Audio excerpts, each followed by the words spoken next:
Ada 3 perkara yang aku nak kongsikan sangat penting tentang invoice. Kau kena dengar betul-betul. Yang pertama, kau kena pastikan adakah kau wajib keluarkan invoice first. Kalau kau jalankan perniagaan, kau kena tengok kau punya jualan dah capai ke belum 500,000. Yang kedua, kalau kau tak keluarkan invoice, kau boleh kena denda di bawah section 120 subsection 1 subsection D. Kau boleh kena denda RM20,000 untuk setiap kegagalan pengeluaran invoice. Yang ketiga, once kau dah tahu kau wajib keluarkan invoice, bila kau nak kena keluarkan, kau kena tengok pula kau punya jualan pada tahun 2022. Okay. Kalau kau punya jualan sebanyak 100 juta dan ke atas, kau wajib keluarkan invoice pada 1 Ogos 2024.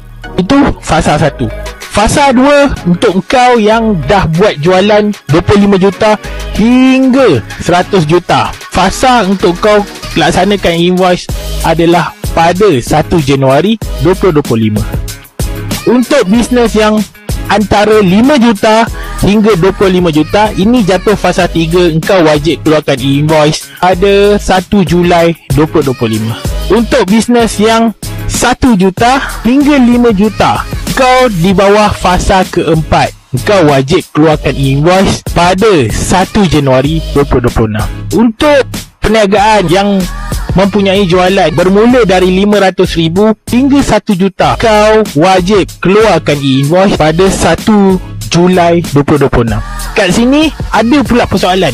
Kalau saya baru start bisnes, saya tak ada bisnes pada tahun 2022, bila saya wajib keluarkan invoice? Apabila kau buat bisnes pada tahun 2026 dan bisnes kau tu dah capai 500,000, kau wajib bermulakan e-invoice pada 1 Julai 2026. Tapi kalau belum capai lagi 500,000, kau let dulu.